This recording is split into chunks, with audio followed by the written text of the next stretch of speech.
جس قوم کو مافیا نہیں مٹا سکا اسے طالبان کیسے مٹا سکا؟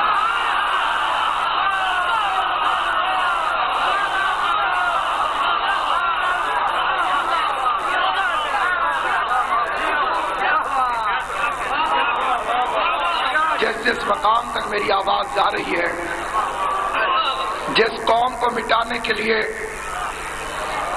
یزید، اس کا باپ اور اس کی دادی کی کوشش ناکام ہو گئی ہوں، اس کی دادی کا ذکر اس لیے ضروری ہے کہ پہلا کرائے کا قاتل ہندا نے بھیجا تھا۔ تاریخ اسلام کے اندر امیر حمزہ کو قتل کرانے کے لیے ناقابل بیان لالچ دے کر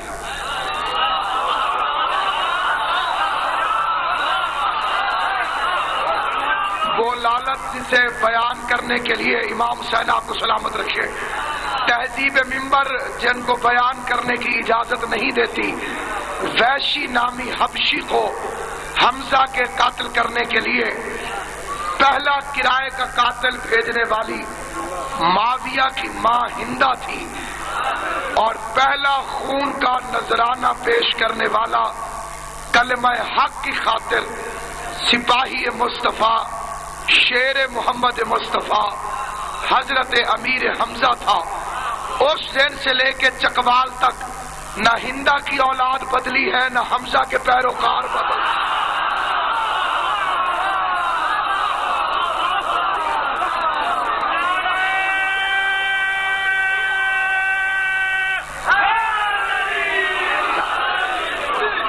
سامعین گرامی قدر، کائنات آدم و عالم میں آپ دنیا جہان میں جا کے دیکھ لیجیے، بات گالی سے شروع ہوئی تھی، پھر کچھ عرصہ گولی پہ رکی رہی۔ شیعوں کو پہلے گالیاں دی گئیں، جب بات شروع ہوئی تھی ابتدا گالی سے ہوئی تھی، گالی کے بعد بات گولی پہ آ گئی۔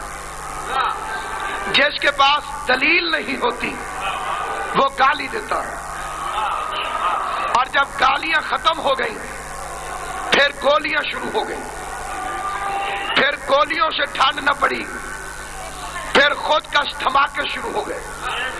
کوئی غیرت مند ان بے غیرتوں سے پوچھے میں تھوڑا سا خون ماتم میں نکالوں تو حرام ہے؟ اور جو ہے یا نہیں؟ میں اگر اپنے بدن سے اللہ جب تھوڑا سا بلیڈ مار کے خون نکالوں تو حرام ہے، اور تم اپنے بدن کو پھاڑ دو تو شہید ہو۔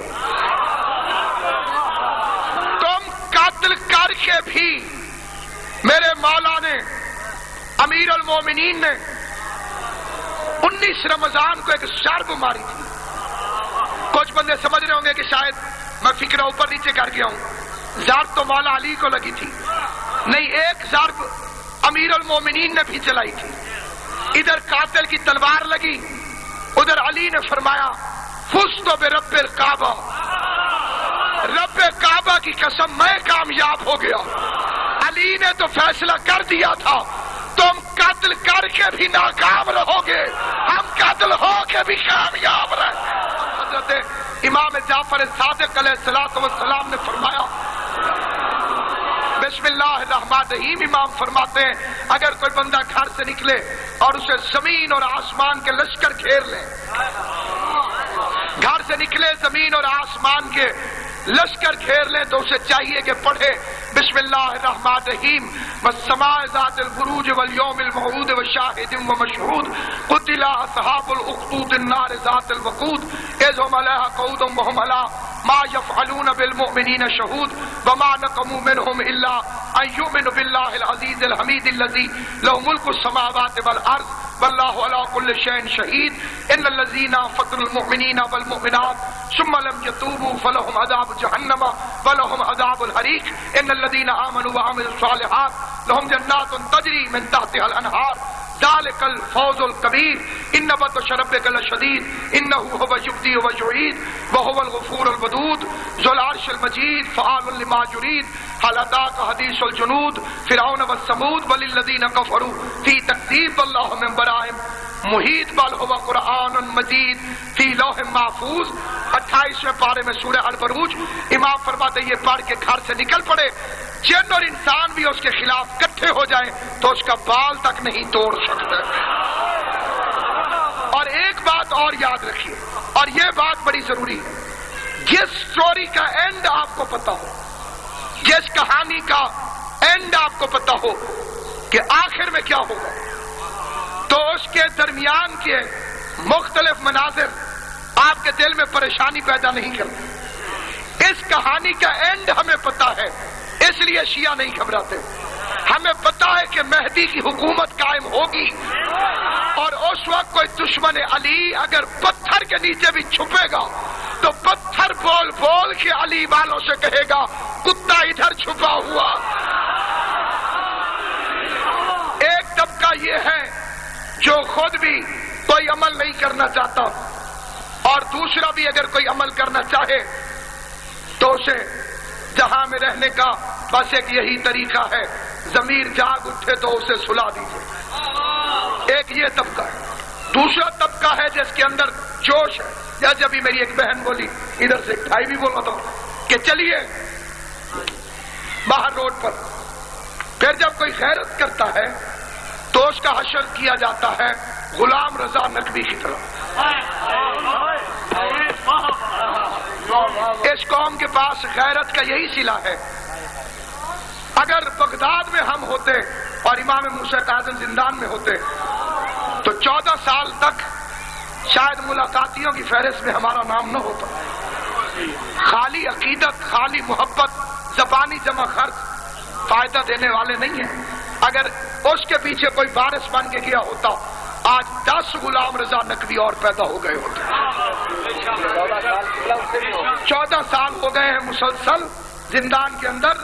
اور پھر قبلہ نے بتایا وہاں تشدد، ظلم ان کے اوپر کیا جاتا ہے، اور جب کسی کو کہا جائے کہ بعد ظلم ہو رہا ہے، اوئے ہوئے ہوئے بڑی زیادتی ہے.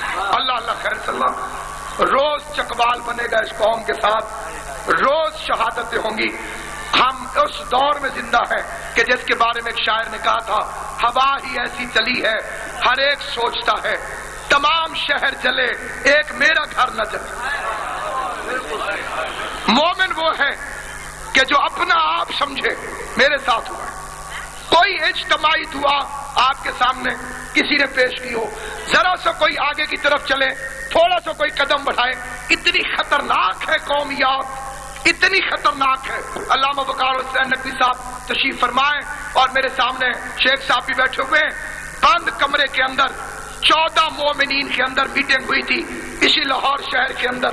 14 حضرات صرف اور صرف خفیہ میٹنگ رحمان پورے کے بارے میں. کسی نے کہا اتنے لاکھ جلوس نکالو، پیسے دوں گا. بی بند کر دے فون کو 1 منٹ، یہ زیادہ ضروری بات ہے جو ادھر ہو رہی ہے. میٹنگ ہو رہی ہے، میٹنگ کے اندر لوگوں نے اٹھ کے عطیات کا اعلان کیا، اور ایک مومن اٹھا، اس نے کہا میرے پاس پیسے نہیں ہیں، میرے 6 بیٹے ہیں، میں 2 بیٹے امام حسین کے نام پہ دیتا ہوں، انہیں لے جاؤ، انہیں امام حسین کے نام پہ قربان کر دو. قبلہ کعبہ گواہیں. پھر 3 دن کے بعد سیکٹریٹ میں، یہاں پہ خالد رانجھا اس وقت منسٹر تھا، مشرف کی نئی حکومت آئی تھی، حاج صاحب قبلہ جس وقت ہم منسٹر کے آفس میں داخل ہوئے، پہلا فکرہ خالد رانجھا نے کہا وہ شیخ کدھر ہے جس نے 2 بیٹے چندے میں امام حسین کو دے دیے. اتنی خفیہ میٹنگ پہنچانے والے لوگ ہماری صفوں کے اندر موجود ہیں. اتنے خفیہ میٹنگ کے اندر ان بندوں کے نام قبلہ کی بھی آنکھوں کے سامنے ہیں، میں بھی انگلیوں پہ گن سکتا ہوں. جب تک منافقت نہیں چھوڑی جائے گی اس وقت تک تمہارا تحفظ نہیں ہوگا. باقی رہ گئی مجلسیں.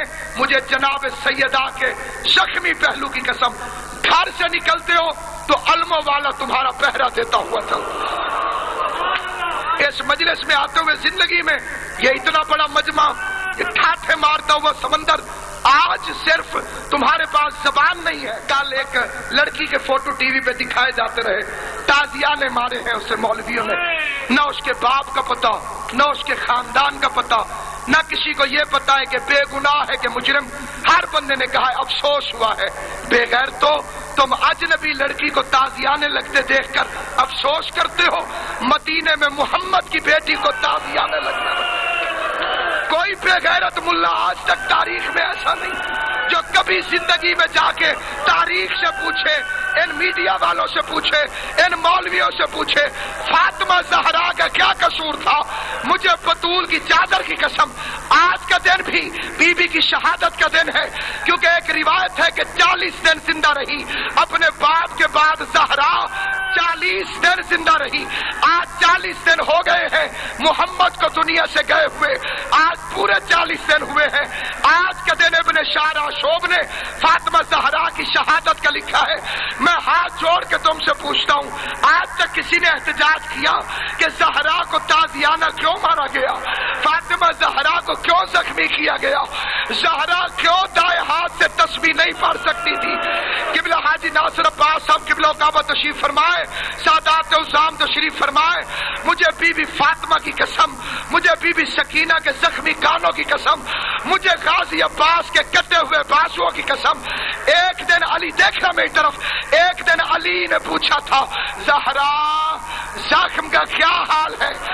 ماہی بے آب کی طرح فاطمہ تڑپی اور تڑپ کے کہتی ہے یا علی ہذہ جراحۃ لابی، یہ زخم میں اپنے بابا کو جا کے دکھاؤں گی، جا کے کہوں گی بابا ابھی تیرا کفن بھی میلا نہیں ہوا تو اس ظالم نے مجھ پر ایسا ظلم کیا کہ زہرا دائیں ہاتھ سے تسبیح ادا نہ کر سکی۔